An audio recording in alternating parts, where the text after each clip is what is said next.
Mwaramutse mwese, nishimiye kubana namwe muri iki kiganiro, aho dukomeza gusangira ubumenyi ku birebana n'ubuzima bwo mu mutwe. Uyu munsi turi buganire ku nsanganyamatsiko irebana n'umwitozo. Turasangira ubumenyi ku gukora umwitozo bita imirima ine, akaba ari umwitozo ufasha kuvura ihungabana. Nitwa Uwitonze Tereza, nkaba ndi clinical psychologist and psychotherapist, nkakorera muri Mental Health Dignity Foundation iherereye hano mu karere ka Huye, umurenge wa Ngoma. Nk'uko nabibabwiraga rero, uyu munsi turasangira ubumenyi ku mwitozo bita imirima ine, exercice à quatre champs, umwitozo ufasha mu kuvura ihungabana. Ntabwo rero muri iki kiganiro ndi jyenyine, ndi kumwe n'umukiriya, aho ndi buze kugerageza kuwukoresha uyu mwitozo tuvura ihungabana afite. Nyuma yo gupima nkakora psychodiagnosis, nasanze afite uburwayi bw'ihungabana, ubwo rero ngiye gutangira kumuvura ihungabana.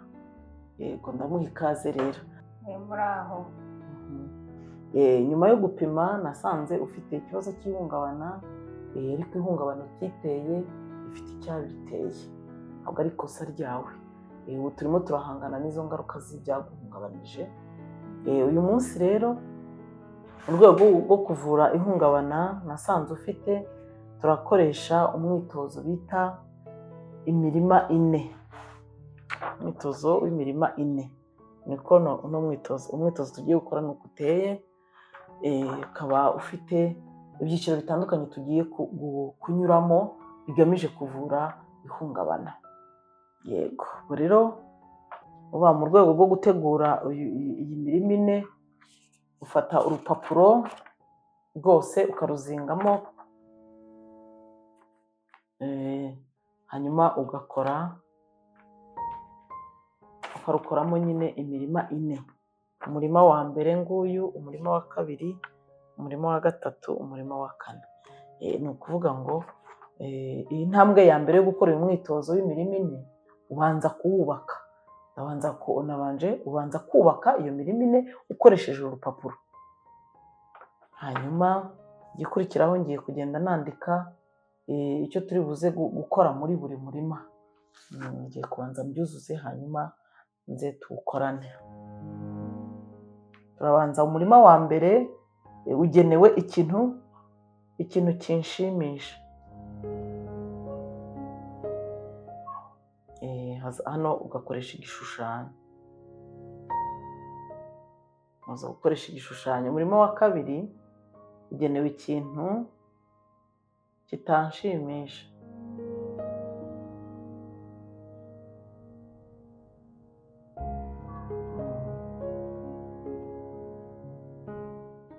Naho umukiriya akoresha igishushanyo. Umurima wa gatatu abona w'ikintu kitanshimisha.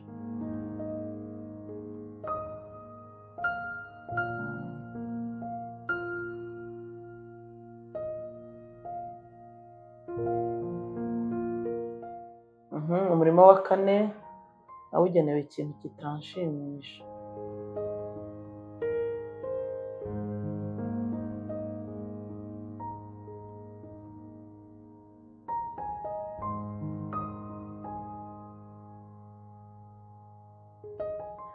Yego, iyo umaze gutegura rero igikoresho, ni ukuvuga ngo uru rupapuro rurimo imirima ine, igikurikiraho mutangira gukorana n'umukiriya. Ndagushishikariza muri uyu murima wa mbere ugiye kugerageza gushushanya ikintu kigushimisha. Uvuga ngo ufate umwanya wawe utekereze ikintu kigushimisha mu buzima. Nurangiza uragishushanya hano muri uyu murima wa mbere. Yego. Yego, umwanya ni uwawe kugira ngo ushushanye hano muri uyu murima wa mbere ikintu kigushimisha mu buzima.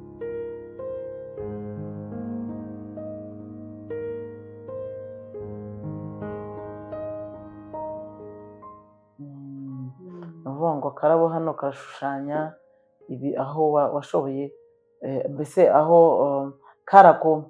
kagufashije kubona ubuzima. Ururabyo rwikinzemo, iminsi 2 ubona ubuzima. Bityo na jenoside ihita irarangira. Ni ukuvuga ngo ni ubwihisho rero bwawe, aho wabonye ubuzima, aho wakuye ubuzima. Yego, noneho tugiye ku kintu kitagushimisha. Ikintu kitagushimisha mu buzima rero nacyo hano muri uyu murima nicyo ugiye gushushanya. Tekereza ku kintu kitagushimishije cyangwa se kitagushimisha mu buzima, ugishushanye hano.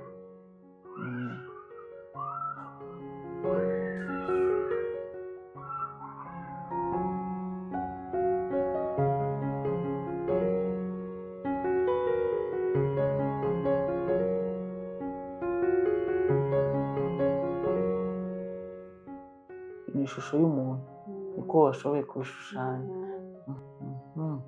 Ni ukuvuga ngo aka gashushanyo washushanyije uragaragaza umuntu, kandi uwo muntu akaba igishushanyo gishaka kuvuga ukomeje gutotezwa. Tugiye kureba, wumva igutoteza byarakubangamiye, byarakubangamiye ku ruhe rugero, ku kihe gipimo, cyangwa se byakugizeho ingaruka ku ruhe rugero. Ugiye kugerageza gukoresha aya mashusho, urebe aya mashusho. Uyu nguyu ni ukuvuga ngo ntabwo byamubangamiye, uyu uri kuri 0 ntabwo byamubangamiye. Uyu nguyu ari kuri 2, hagati ya 2 na 3 bimubangamiye gatoya. Uri kuri mu bice bya 4 bibangamiye gato. Ni ukuvuga ngo uko aya mashusho agenda akurikirana niko bigenda biremera uburyo ibyakubayeho byakuremereye. Uyu rero, uyu wa mbere ni ukuvuga ngo ntacyo byamubwiye, ntabwo byamuremereye. Noneho uyu wa nyuma biraremereye cyane. Kuri wowe urabona uhisemo muri aya, urebye witegereje aya mashusho, urabona ni iyihe shusho ubona yabisa nawe uko umerewe bitewe no kugutotezwa n'abavandimwe bawe, bakakwicira abana 2 ndetse n'ubereye nyina wabo mu gihe cya jenoside yakorewe Abatutsi, kandi wari wabahunganye wabajyanye iwanyu. Wumva byarakubangamiye ku ruhe rwego. Muri iyi shusho ugeze hano, ubwo ni iyi. Ni ukuvuga ngo ubona usa n'uyu muntu, bangamiwe nk'uyu muntu. Noneho tugiye kurebera hamwe, ese ni ibihe bitekerezo bibi byatumye ugira? nanjye mba narabahemukiye nk'uko bahemukiye. Ibindi bitekerezo bibi wagize ni ibi.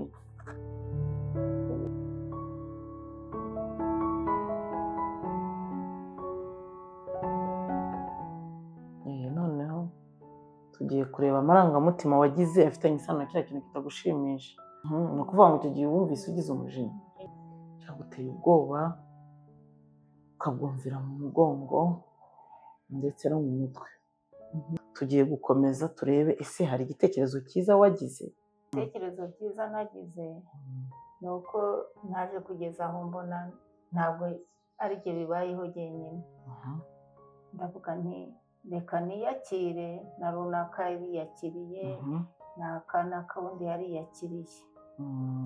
Noneho tugiye kureba uburyo iki gitekerezo cyiza ukemera ku kihe kigero. 0 ni ukuvuga ngo ntabwo ukemera. 1 hariho akantu gato ukemeraho. 2 uzamutse ku rundi rwego ukemera. 3 uzamutse ku rundi rwego. 4 uzamutse ku rundi rwego. 5 6 ukagenda uzamuka. 7 8 9 10. 10 ni ku rwego rwo hejuru wemera iki gitekerezo y'uko ubiyakiriye, ko wakwiyakira urebeye no ku bandi byabayeho nabo bakiyakira. Umva ariko uri ku ruhe rwego? Hano ku 8. 8 ku 10 niho iki gitekerezo cyiza cyo kwiyakira nk'uko n'abandi byabayeho biyakiriye, uracyemera ku rwego rw'8. Ugiye rero kongera witegereze hano, kongera witegereze icyagushimishije umurima wa mbere, aho watubwira ururabyo wihishemo, hanyuma muri icyo gihe cy'iminsi 2 ukaza gusohokamo na jenoside igahita irangira. Wongera witegereze, hanyuma nurangiza kwitegereza ugiye ukifata gutya gutyo, uranyuranya amaboko. Yego yego, uritegereza neza uyu murima wa mbere, iki gishushanyo cyo mu murima wa mbere, hanyuma unyuranya amaboko gutya, nurangiza ubwo urahumiriza ukore nk'akanyugunyugu. Reba uko mbikora, urakora nk'akanyugunyugu. K'akanyugunyugu, urabona akanyugunyugu iyo karimo gatembera mu murima w'ibijumba, iyo karimo gatembera mu rutoki, urabona akanyugunyugu. Nawe rero niko ugiye kubikora. Banza witegereze ya shusho hano y'ikigushimisha, nurangiza uhumirize ukore nk'akanyugunyugu.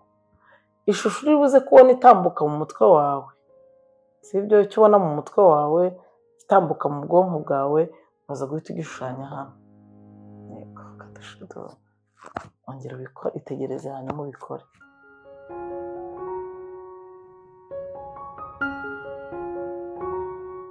Shushanya hano ikintu ubonye gitambuka mu bwonko bwawe.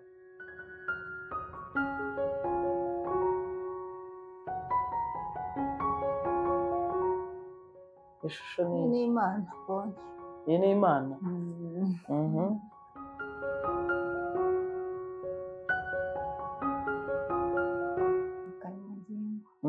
Ubonye ishusho yawe. Urabona ko iyi shusho yawe ntabwo ushoreje ku ishusho itari nziza, ariko kubera none ikibazo cy'uko tuba turi bukore mu gihe cy'isaha, ni ukuvuga ngo iyi shusho usorejeho tugiye kuyibika mu mutamenwa, hanyuma tuzakomerezaho ubutaha. Sibyo? Reka dusoze dukora umutamenwa.